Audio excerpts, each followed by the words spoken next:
Seigneur éternel, nous sommes dans la joie de nous retrouver en ce jour dans ta présence.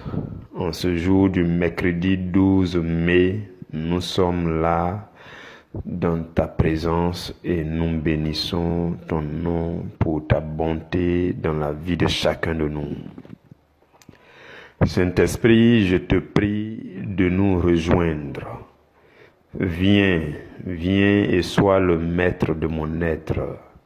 Viens et sois le maître de ce moment. Viens et sois le maître dans tous les endroits où ce message est entendu et sera entendu. Saint-Esprit, viens et sois le maître de nos vies. Nous te supplions, viens prendre le contrôle de ce moment de méditation. Oui, nous nous soumettons à ta présence et c'est dans le nom de Jésus-Christ que nous sommes réunis pour recevoir du ciel. Merci Saint-Esprit, merci pour ta présence. Au nom de Jésus. Amen. Les impacts de la force d'obéissance. Les impacts de la force d'obéissance. Frères et sœurs, depuis hier, avant-hier, nous avons parlé de cette provision sacrée, de cette ressource qui vient de Dieu pour nous remplir et pour nous conduire à travers l'obéissance.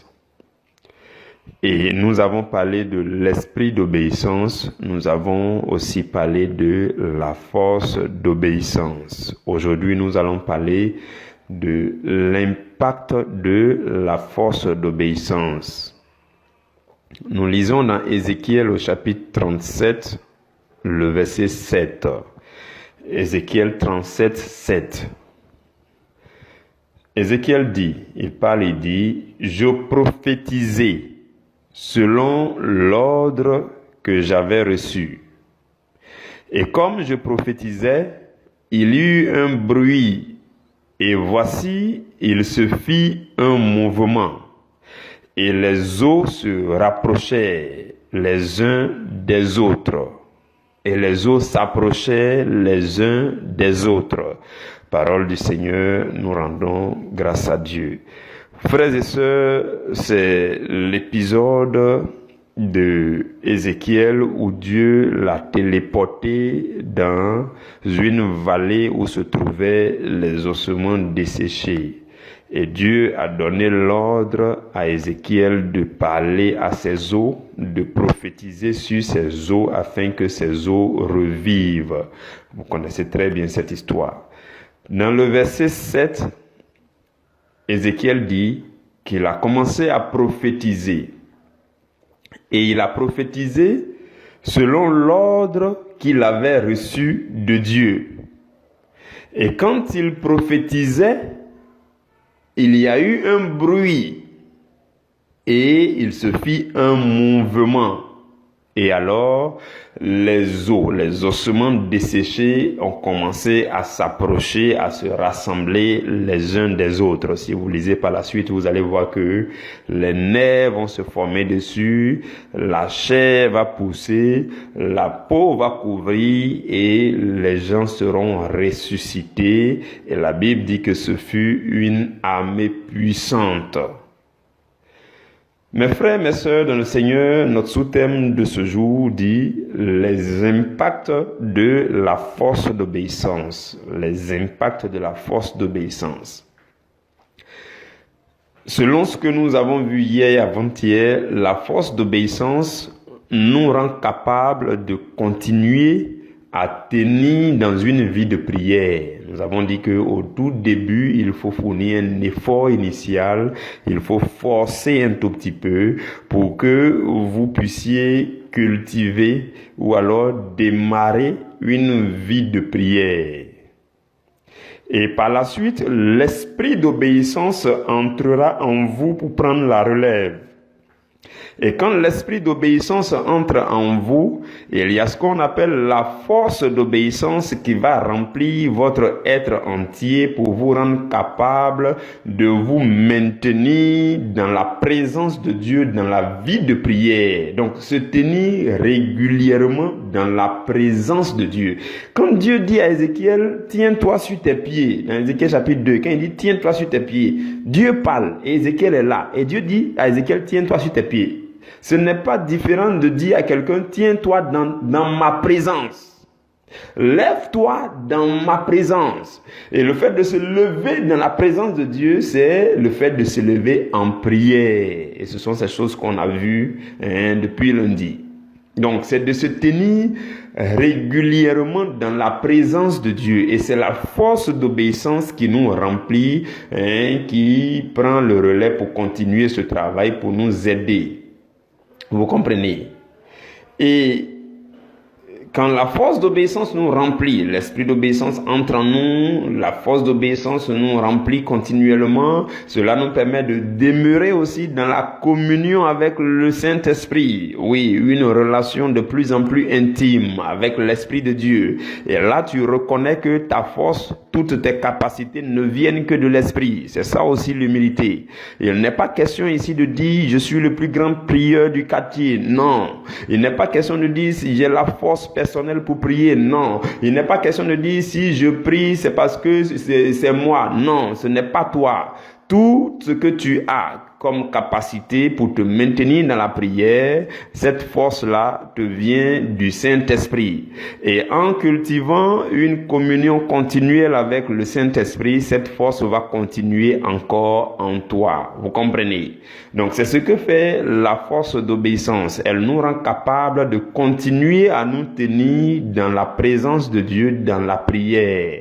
De telle sorte que, avec le temps, lors de nos méditations, nos moments de méditation des Écritures, l'Esprit de Dieu va nous permettre de voir de plus en plus en profondeur. Donc, quand vous avez une communion de plus en plus intime avec le Saint-Esprit, le Saint-Esprit vous rend aussi capable de percevoir les profondeurs des Écritures, de bien voir dans les Écritures, de telle sorte que dans vos méditations, vous arrivez à distinguer ce qui est la promesse. Quand vous lisez un verset biblique, vous voyez quelle est la promesse, vous voyez quelles sont les conditions à remplir, vous voyez aussi les instructions à suivre pas à pas afin de remplir ces conditions. C'est l'Esprit de Dieu, la communion continuelle avec l'Esprit de Dieu qui vous conduit à avoir cette affinité, cette finesse d'esprit, voilà, cette finesse d'esprit pour comprendre la parole de Dieu que vous méditez. Et cela vous rend aussi capable de percevoir votre part de responsabilité. Quand vous lisez un verset biblique, vous n'allez pas tout de suite vous focaliser seulement sur la partie promesse, promesse, promesse. Non.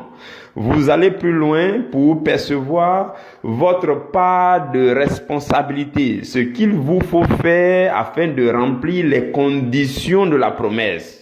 Donc, les instructions à suivre pour remplir les conditions de la promesse. Tout cela, c'est l'Esprit de Dieu qui vous permet de percevoir ces choses durant vos temps de méditation et lorsque vous êtes de plus en plus intime avec le Saint-Esprit à travers une vie de prière stable. Vous comprenez? Et par la suite, la force d'obéissance va vous rendre capable de marcher dans l'obéissance. Suivez-moi très bien. Une chose est de percevoir, de comprendre, de cerner ce que dit un verset biblique, des versets bibliques durant votre méditation. Et une autre chose, c'est d'être capable de vivre en fonction, de marcher selon ce que la parole dit. Et là encore, c'est la force d'obéissance qui va vous rendre capable de marcher dans l'obéissance. Je pense que la semaine prochaine ou bien la semaine d'après, il y a 1 ou 2 thèmes qui ont été prévus où on va parler de comment marcher dans la prophétie. Oui, il y a des gens, on prophétise sur leur vie, on prophétise, et là, ce sont des prophéties authentiques, mais tu ne vois pas. Tu vas apprendre comment marcher. avec la prophétie et comment marcher dans la prophétie. Je pense que c'est la semaine prochaine ou bien la semaine prochaine qu'on va voir ces choses. Donc, qu'est-ce que fait la force d'obéissance? La force d'obéissance va te rendre capable, va te remplir tes membres. C'est une force spirituelle qui se convertit aussi en force physique qui va remplir tes membres et tu vas te sentir capable de marcher dans l'obéissance. Dieu dit qu'il préfère l'obéissance au sacrifice. Voilà pourquoi il faut tout faire pour que nous puissions marcher dans l'obéissance des Écritures. Les choses que vous méditez, vous découvrez dans la Bible, les versets bibliques qui s'adressent à vous, tout ce que Dieu attend de vous, c'est que vous soyez capable de percevoir votre part de responsabilité, ce que vous devez faire et de le faire comme il se doit. C'est ça le fait de marcher dans l'obéissance. Et c'est la force d'obéissance qui va vous remplir pour vous conduire à faire cela. Vous comprenez? Et à partir de cet instant, qu'est-ce qui se passe? Vous priez en fonction des promesses. Vous priez avec les promesses. Vous priez avec les versets bibliques. Vous utilisez les versets bibliques pour prophétiser sur vos vies. Vous utilisez les versets bibliques pour décréter des paroles sur votre vie, pour proclamer, pour déclarer des paroles sur votre vie. Et tout cela se passe où? Dans la prière. Vous comprenez? Donc la force d'obéissance qui vous remplit vous conduit à cela. Les promesses que vous avez découvertes dans la Bible, avec les conditions, les instructions, tout cela vous avez perçu en profondeur. Et quand vous vous tenez devant vos pieds dans la présence de Dieu, ou alors, sur vos pieds, quand vous vous tenez devant la présence de Dieu, sur vos pieds dans la prière, la force d'obéissance vous rend capable de proclamer, de prophétiser sur votre vie, d'utiliser les versets bibliques pour prier. Vous comprenez? Et l'autre chose, c'est que la force d'obéissance vous rend capable de marcher selon les instructions afin de remplir les conditions de la promesse. J'espère que vous me suivez très bien. Donc la force d'obéissance vous rend capable non seulement de prier avec les versets bibliques, de prophétiser. Dans le texte que nous avons lu, Ézéchiel dit « Je prophétisais ». Donc, de déclarer, de prophétiser des paroles sur votre vie. C'est la force d'obéissance qui vous remplit, qui vous rend capable de vous tenir dans la prière pour le faire. Et quand vous quittez vos moments de prière et que vous partez en ville, vous êtes à la maison, vous vaquez à vos occupations, la même force d'obéissance vous rend capable de vivre selon les versets bibliques, de marcher selon les instructions pour remplir les conditions de la promesse. Vous comprenez? Tout cela, ce sont les impacts de la force d'obéissance, ce sont les produits, les résultats de la force d'obéissance en vous. Et ce qui va se passer, c'est que vous allez constater le résultat. Oui.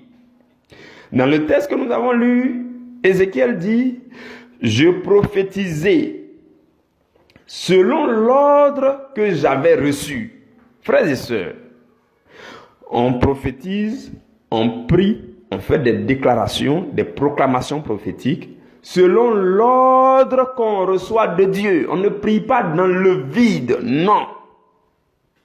Oui, je vous le dis.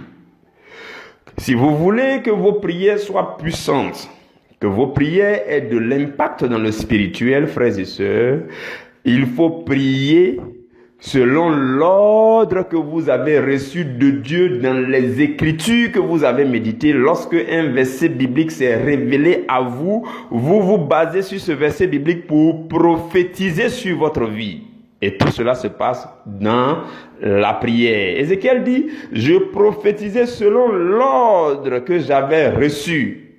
C'est comme s'il disait, j'ai prié, j'ai proclamé, j'ai déclaré ces paroles selon l'ordre que j'ai reçu des versets bibliques. Vous comprenez? Donc, nous aussi, à notre tour aujourd'hui, qu'est-ce que Dieu nous demande? C'est de prophétiser sur notre avenir, de prier, de proclamer, de déclarer, de décréter des paroles sur nos vies selon l'ordre que nous avons reçu des versets bibliques que nous méditons. Chaque jour, dans cette famille, nous lisons 2 chapitres dans l'Ancien Testament et nous méditons, nous étudions un chapitre dans les évangiles. Les versets qui se révèlent à vous, qui concernent votre vie, qui vous parlent, qui contiennent une partie promesse, une partie condition, une partie instruction, vous pouvez vous servir de ce verset dans votre prière du jour, dans votre prière du lendemain, dans votre prière de 2 jours après, de plus tard. Vous pouvez vous en servir dans la prière pour dire: Seigneur, tu as dit dans ta parole ceci, ceci, cela, et sur la base de cela, je déclare telle chose sur ma vie. C'est ça une vie de prière. Il y a des gens qui estiment qu'ils ne prient pas parce qu'ils n'ont rien à dire dans la prière. Il y a beaucoup de choses à dire dans la prière, dans la mesure où vous méditez la Bible, que vous méditez les versets bibliques, que vous comprenez ce que Dieu dit à votre sujet. Ces choses, vous pouvez les utiliser pour les prophétiser sur votre propre vie. Vous comprenez? Donc, Ézéchiel dit: je prophétisais selon l'ordre que j'avais reçu, selon ce que j'ai entendu. Donc, on ne prophétise pas dans le vide, on ne prie pas dans le vide, on ne fait pas les déclarations dans le vide, non. C'est selon l'ordre que nous recevons venant de Dieu. Vous comprenez? Et par la suite, il dit: comme je prophétisais, il y eut un bruit. Voilà, c'est là qu'on va commencer à parler de l'impact. Ézéchiel a commencé à prophétiser. Et comme il prophétisait, il y a eu un bruit. Un bruit. Le bruit n'est pas venu au moment où Ézéchiel ne prophétisait pas. Le bruit ne viendra pas au moment où tu n'as pas de vie de prière. Le bruit ne viendra pas au moment où tu es timide et timoré. Le bruit ne viendra pas au moment où tu ne pries pas. Le bruit ne viendra pas tant que tu es ce chrétien qui n'a pas une vie de prière, une relation personnelle intime avec Dieu. Mais dès lors que tu commences à prier, dès lors que tu commences à communier avec le Saint-Esprit, dès lors que tu commences à faire des déclarations dans la prière, à prophétiser, la Bible dit, il y eut un bruit. Un bruit. Et quand on parle de bruit, ça nous rappelle un peu la Pentecôte. Vous vous souvenez, la Bible dit que les disciples étaient réunis dans la chambre haute et la Bible dit qu'il y a eu un bruit à Jérusalem. Ce bruit-là symbolisait l'ouverture du ciel. Quand le ciel s'ouvre, c'est un bruit qui se fait dans le spirituel. Et lorsque le chrétien se tient dans la prière et commence à déclarer, à prier, à proclamer des choses, le bruit se fait dans le spirituel et le ciel s'ouvre. Donc Ézéchiel a commencé à prophétiser. Et comme il prophétisait, il y a eu un bruit. À la chambre haute, les disciples étaient en train de prier. Et comme ils priaient, il y a eu un bruit. Ce jour-là, la Bible dit que le Saint-Esprit est descendu en puissance sous forme de langue de feu et s'est séparé pour se poser sur chacun d'eux. Et depuis ce jour, la vie de chaque disciple a changé totalement. Et jusqu'à aujourd'hui, ils sont restés dans l'histoire. Vous comprenez? Donc quand tu vas te tenir, mon frère, ma soeur, il va y avoir un bruit dans le spirituel au son de ta voix, au son de tes déclarations, au son de tes paroles, au son des paroles que tu vas décréter. Lorsque tu seras en train de prophétiser, le ciel va s'ouvrir. Le ciel va s'ouvrir au son des paroles prophétiques que tu vas proclamer dans ta prière. Le ciel ne s'ouvrira pas si tu es assise les bras croisés et tu n'as aucune vie de prière. Le ciel ne peut pas s'ouvrir. Il ne peut pas y avoir ce bruit pour ouvrir le ciel. Non.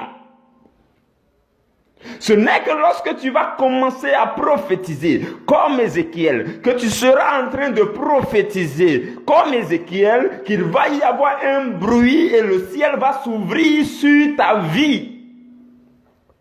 Le ciel va s'ouvrir sur chaque aspect de ta vie. Le ciel va s'ouvrir sur chaque domaine de ta vie. Et alors, c'est l'onction du Saint-Esprit qui va descendre comme à la Pentecôte pour changer et transformer toutes choses dans ta vie. Il dit, comme je prophétisais, il y eut un bruit. Et la suite dit quoi? Et voici, il se fit un mouvement. Waouh! Un mouvement. D'abord, il a eu un bruit. Le bruit symbolise le fait que le ciel s'est ouvert, le ciel s'est déchiré sur la tête d'Ézéchiel. Comme lorsque tu vas te lever dans la prière, à partir de ces enseignements, l'onction de Dieu est en train de rentrer en toi. Il y a une force extraordinaire qui est en train de rentrer en toi pendant que tu entends le son de ma voix. C'est cette force qui va te relever dans la prière. C'est cette force qui va te donner une vie de prière. Et alors, quand tu seras en train de prier, quand tu seras en train de déclarer, quand tu seras en train de prophétiser dans la prière, le ciel va s'ouvrir. Il va y avoir un bruit, le ciel va s'ouvrir. Et la Bible dit, il y eut un mouvement. Il se fit un mouvement. Un mouvement. Le mouvement du Saint-Esprit. Le mouvement du Saint-Esprit. Le vent de l'Esprit va s'ouvrir parce que le vent de l'Esprit va se mettre en mouvement, parce que le ciel va s'ouvrir. Quand le ciel s'ouvre, c'est le vent de l'Esprit qui se met en mouvement. Oh, je ne sais pas si vous comprenez. Quand le ciel s'ouvre sur la tête de quelqu'un, quand il y a un bruit spirituel et que au son de vos déclarations, de vos proclamations, le ciel s'ouvre, le vent de l'Esprit commence à se déverser sur votre vie. Jésus dit, dans Jean chapitre 3, verset 8, il dit, le vent souffle où il veut. Et tu en entends le bruit, mais tu ne sais d'où il vient, ni où il va. Et il dit, il en est ainsi de tout homme qui est né de l'Esprit. Lorsque vous êtes né de l'Esprit et que l'Esprit d'obéissance entre en vous et que la force d'obéissance vous remplit et que vous vous levez dans la prière et que vous avez une vie de prière régulière et que vous proclamez des versets bibliques, vous déclarez des paroles, vous prophétisez sur votre vie, il y a un bruit, le ciel se déchire sur votre tête et le vent de l'Esprit se met en mouvement. Ézéchiel dit, il se fit un mouvement. Et qui parle de mouvement encore fait penser aux anges de Dieu. Et je nous ai déjà dit que les anges de Dieu ne se déplacent que dans le vent de l'Esprit.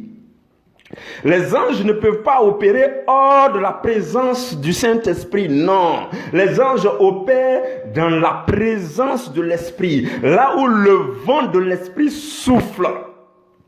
Là où le ciel s'ouvre avec bruit et où le vent de l'Esprit souffle, c'est là que les anges opèrent. Dans Hébreux au chapitre 1 au verset 7, la Bible dit que Dieu a fait des anges des vents. Donc c'est dans le vent de l'Esprit. Lorsque le vent de l'Esprit souffle, que les anges se déplacent et opèrent dans cette atmosphère. Et ce mouvement d'anges, les anges de Dieu se mettent en mouvement pour le combat spirituel, frères et sœurs, pour commencer à accomplir leur travail. La Bible dit dans Hébreux au chapitre 1, le verset 14, que les anges sont des esprits au service de Dieu et ils sont envoyés pour exercer un ministère en faveur de nous qui devons hériter du salut. Donc, quand le ciel s'ouvre avec fracas, le bruit se fait que le ciel se déchire sur votre vie parce que vous avez commencé à prier, parce que vous avez commencé à déclarer des choses, parce que vous avez commencé à prophétiser sur votre vie, parce que vous avez commencé à avoir une vie de prière violente et vivante, parce que vous avez commencé à vous appuyer sur des versets bibliques pour déclarer des choses, pour dire dans le spirituel, ainsi a parlé Dieu dans tel verset. Alors il en sera ainsi de ma vie. Et l'ennemi, je t'interdis de t'approcher de ma vie. À compter de maintenant, je suis victorieux. À compter de maintenant, je marche dans la victoire. Parce que voilà ce que Dieu a dit à mon sujet dans les Écritures. Voilà pourquoi je déclare que cette situation-là se résout au nom de Jésus. Ce problème sort de ma vie. Cette montagne se déplace et se jette dans la mer. Je le déclare au nom de Jésus parce que je suis enfant de Dieu.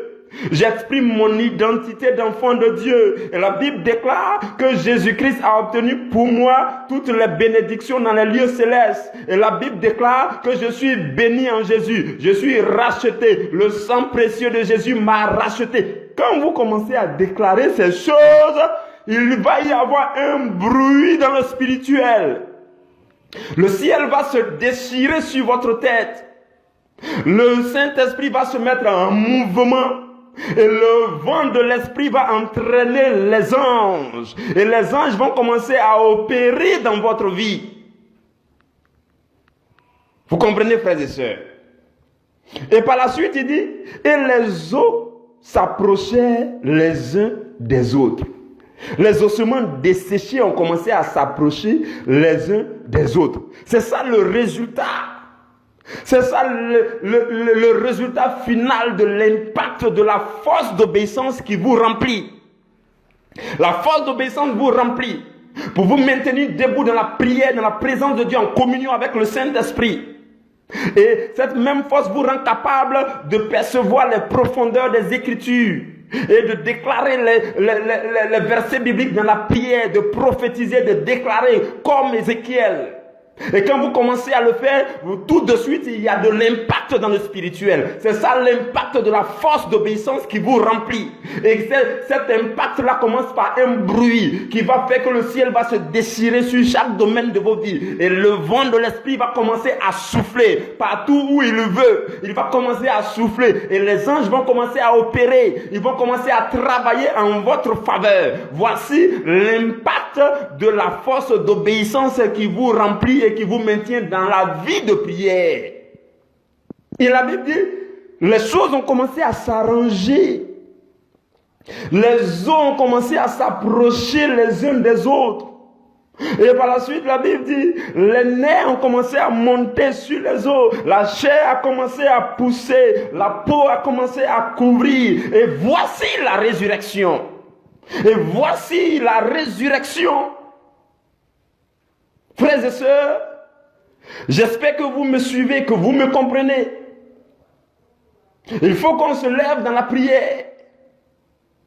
Et là, je veux vous dire pourquoi Dieu, avant de terminer, je veux vous dire pourquoi Dieu a ordonné ce genre de temps de prière. Parce que tu suis ce temps d'enseignement, tu suis ce temps de méditation. Je veux te dire pourquoi Dieu l'a ordonné.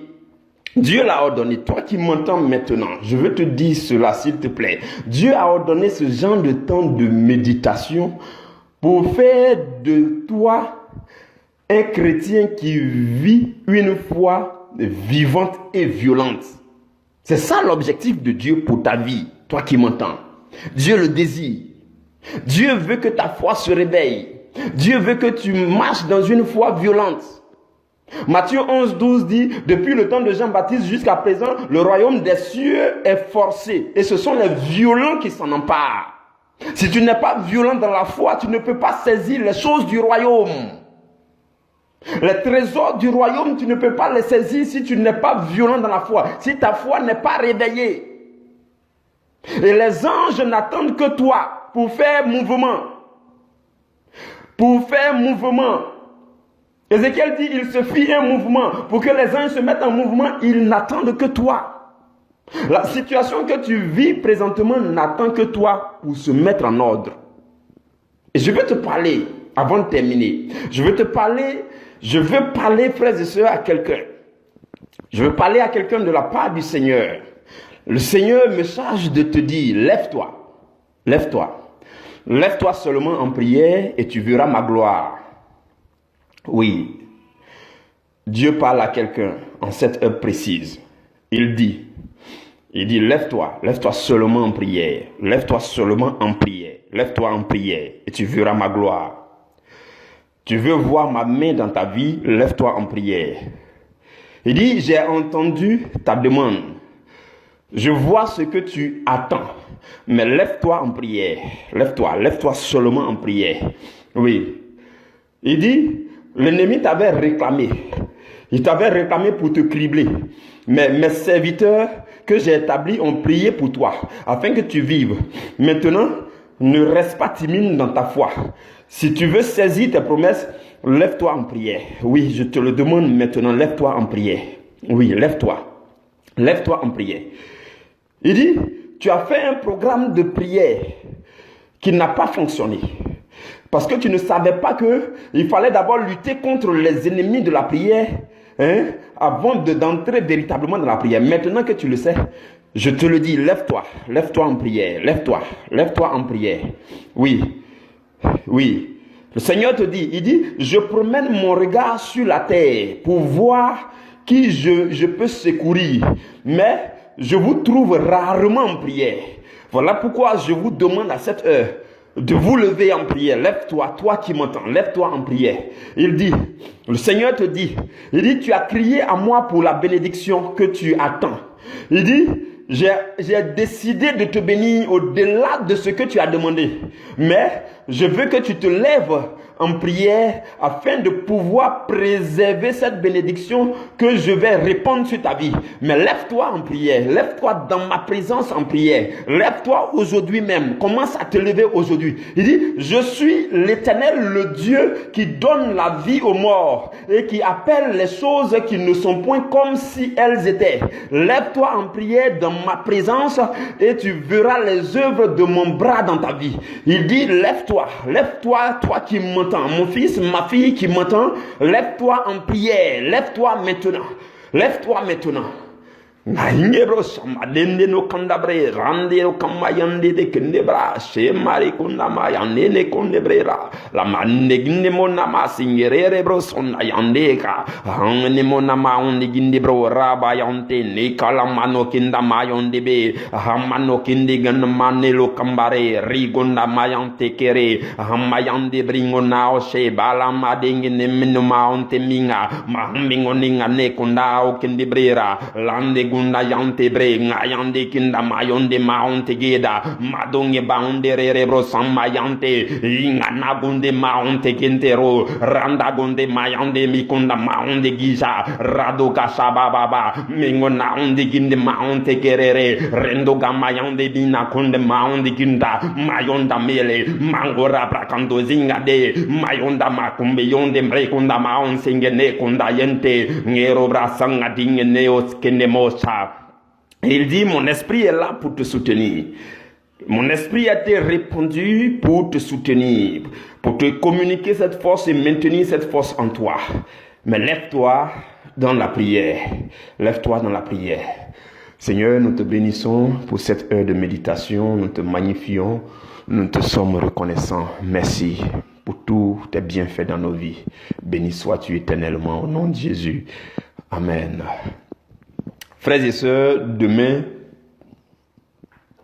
nous allons nous retrouver à la même heure pour parler d'un autre sous-thème.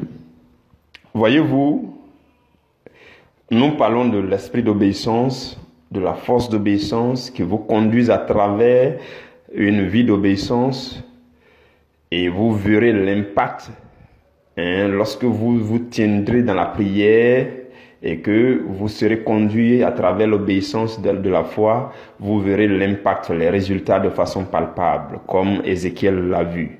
Mais il arrive qu'il y a des situations qui viennent pour gaspiller notre force d'obéissance. Comme nous l'avons vu, la force d'obéissance est une ressource. La force d'obéissance est une force spirituelle, est une dotation, est une provision. Donc, c'est comme si vous avez des ressources, je vois la maison, et puis vous mettez à gaspiller. Il y a toujours quelque chose, une situation bizarre qui va venir, vous fait gaspiller votre ressource, votre force. Demain, nous allons voir comment bien gérer votre provision de force d'obéissance. Comment bien gérer votre force d'obéissance. Il y a des situations malencontreuses qui viennent comme des tentations pour gaspiller notre force d'obéissance, pour nous épuiser, pour nous affaiblir moralement, physiquement, mentalement. Demain, nous allons voir comment bien gérer votre force d'obéissance. Que Dieu vous bénisse. Nous nous donnons rendez-vous demain dès la première heure. D'ici là, que la main du Seigneur marche avec vous. Que la présence du Seigneur soit votre partage, là où vous vivez, là où vous travaillez, là où vous faites vos occupations, partout où la plante de votre pied va fouler le sol, que l'Esprit de Dieu demeure sur vous. Je déclare que le sang de Jésus vous recouvre dans tous vos déplacements, dans toutes vos demeures. Au nom de Jésus-Christ de Nazareth, demeurez bénis dans la présence de Dieu. Amen.